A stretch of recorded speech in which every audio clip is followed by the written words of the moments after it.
Good day, Ms. McIntosh, and anyone else who may be viewing this video.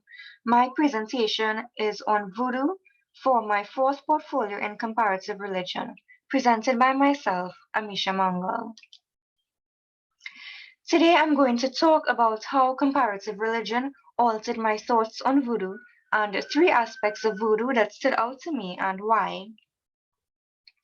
Voodoo is an Afro-Haitian religion that honors ancestral spirits and patron saints. It took a definite form in Haiti during the 1700s, but the Haitian government only recognized Voodoo as a religion in 2003. Voodoo is perhaps the most misunderstood African-inspired religion. However, there are approximately 60 million adherents today. Okay, so my first objective is to discuss how comparative religion altered my thoughts on voodoo. I never perceived voodoo as negative or evil. From what I knew, it was something deeply spiritual or magical, but I knew very little about the makeup of the voodoo religion. So learning about the history of Haitian voodoo and the way it was twisted to symbolize evil was really fascinating. It shows how centuries of misinformation can demonize a religion. And since I now understand the truth, I have such an appreciation for the religion, and I sympathize with voodoo adherents about the struggles they faced and the struggles they continue to face in light of the surviving inaccurate social consensus on voodoo. Haitian voodoo is a religion born out of struggle. During the 1700s, West Africans were shipped to Haiti to work on French plantations under the slave trade, and these Africans came to Haiti with their tribal religions that involved worshipping spirits and singing and dancing. However, the colonial masters were Catholics, so they started to convert these Africans to Catholicism. But these Africans united and formed the Voodoo religion out of their shared tribal beliefs, and they practiced in secret. But because they were outwardly Catholic, they integrated Catholic elements into Voodoo to create a sort of blended religion. The Europeans were totally against Voodoo. It was uncivilized, unwestern, and it threatened colonial order and European power. So Voodoo rituals were punishable. However, underground voodoo remained strong, and this shared spiritual identity gave these Africans the confidence and hope which played a pivotal role in the Haitian revolt. But when Haiti gained independence, the state banned voodoo, so again people reverted to practicing in secret. In the early 1900s, things started to get muddled. The United States invaded Haiti, and voodoo societies resisted, which resulted in greater suppression. Americans were shocked, scared, and threatened by voodoo practices, and Western folk spread rumors of voodoo as dark magic and devil worship to keep Africans from gaining rights. And the media portrayed these misconceptions as facts in films and entertainment. They depicted voodoo in a cult-like nature that involved black magic, sorcery, and blood, human and baby sacrifices, although none of that were inherently true. But while the perception of voodoo twisted into something barbaric and satanic and used to further racism in America, voodoo became tolerated in Haiti and was recognized as a religion in 2003. So you see how voodoo was demonized because Europeans feared that they would lose their authority. And it's so baffling that the negative perception of voodoo has not changed despite time and all of these records. Media, entertainment, and Westerners continue to resist voodoo. Even in Trinidad and Tobago, people might say that voodoo is devil thing. But if they only knew about voodoo as a unifier during slavery and how it was wrongfully villainized, they wouldn't be so quick to judge. Basically, comparative religion positively altered my thoughts on voodoo. I commend the religion for overcoming past adversities, and I stand with voodoo adherents in their struggle to tell their story and paint voodoo for what it is, a spiritual religion of healing that was unfairly villainized. So my next objective is to discuss three aspects of voodoo that stood out to me and why. The three aspects I chose were the low spirits in voodoo, voodoo's beliefs about zombies, and dreams in voodoo. Voodoo adherents believe in one supreme god known as Bondi. However, Bondi is transcendent and beyond human cognizance, so humans do not communicate with Bondi directly. What they do is perform spiritual rituals to communicate with lower spirits who act as intermediaries between adherents and Bondi. And there are said to be thousands of lower spirits that guide and heal worshippers according to their realm and rank. And these spirits trace back to traditional African religions, and some are synchronized with Catholic saints. To summon lower spirits, worshippers recite prayers and make food and drink sacrifices that are preferred by the lower. Each spirit has a particular look, personality, likes and dislikes, and so they have specific demands or preferences that must be met before they grant favors to worshippers. The lower spirit that caught my attention was Legba, the guardian lower of the crossroads. Papa Legba is a powerful lower called upon to remove obstacles from those feeling stagnant and grant them new opportunities. He is a master communicator who speaks all languages and therefore facilitates communication between mortals and spirits. Hence, he is the first to be acknowledged during ceremonies to serve as a channel of communication.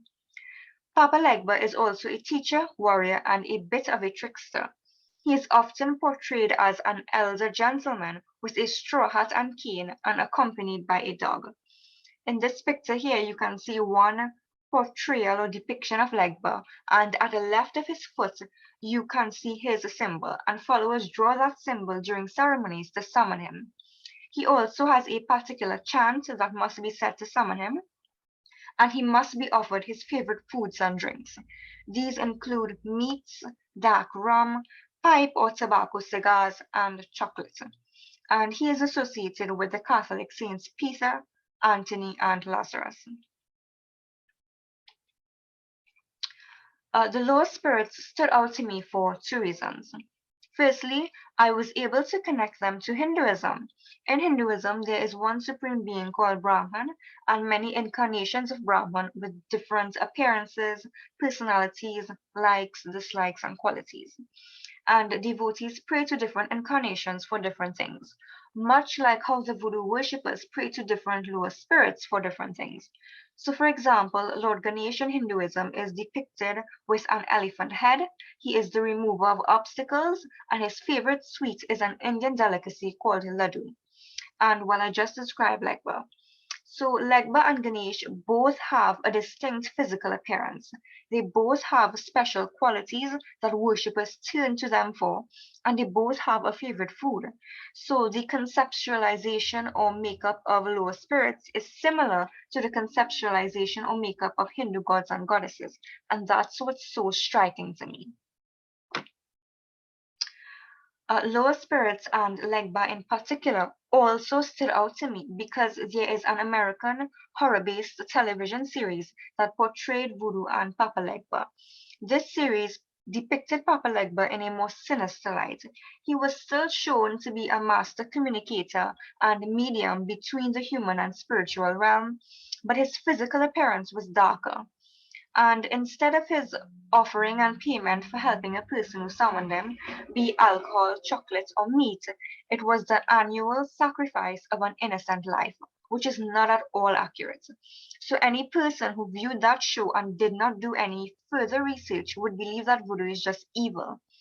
And this is a callback to my first objective, where I pointed out that media twists Haitian voodoo into something dark, which is a central reason why the people of today still believe that voodoo is evil when it is far from that.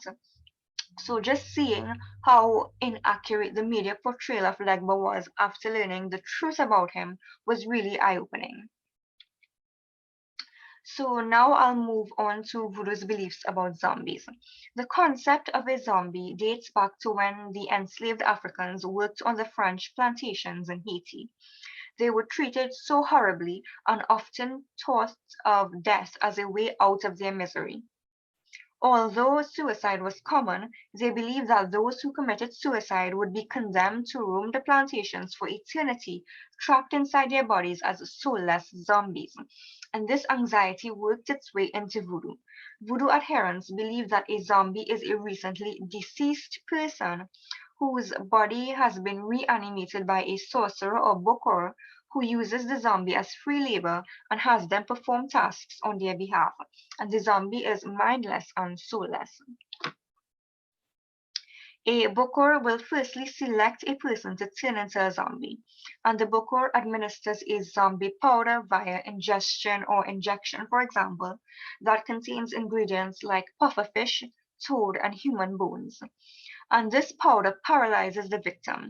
The victim slips into a vegetative state and is buried, only to be exhumed within 8 hours by the bokor. The booker continuously gives the victim another drug that causes delirium and disorientation, so the person cannot function freely. And this incapacitated state allows the booker to control the zombified person. The zombie is able to rest in peace only when the booker has died or has released them from their control. And there was actually a famous documented case of a man who was pronounced dead and miraculously returned 18 years later and spoke of this process and how he was zombified and put to work on a plantation. And it turned out that he really was who he said he was, and he was turned into a zombie.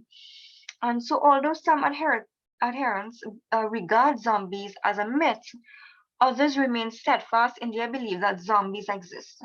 So zombies are used in voodoo to maintain social order because people don't want a bokor to zombify them. The concept of a zombie stood out to me because I did not know that zombies were a real thing. I just thought that it was something created purely for entertainment purposes. So finding out that zombies actually originated from Haitian voodoo was really surprising. And learning that Haitian voodoo does not portray zombies the way films do.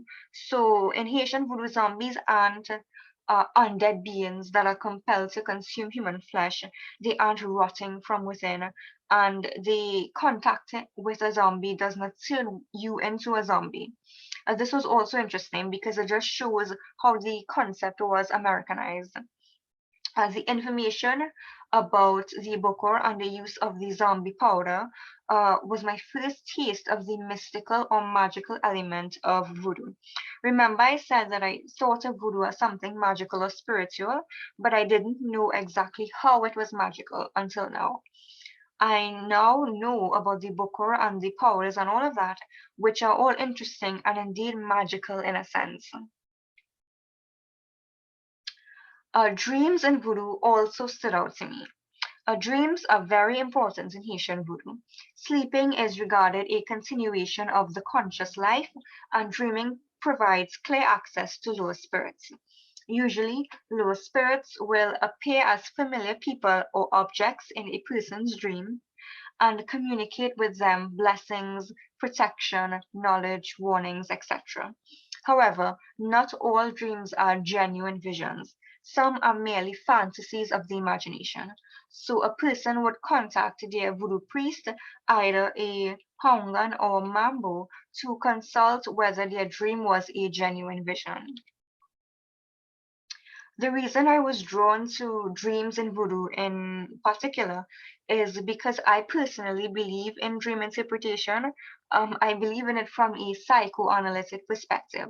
So I believe that dreams hold information about our unconscious wants, our repressed memories, fears, desires, etc. So I believe that dreams are meaningful and valuable.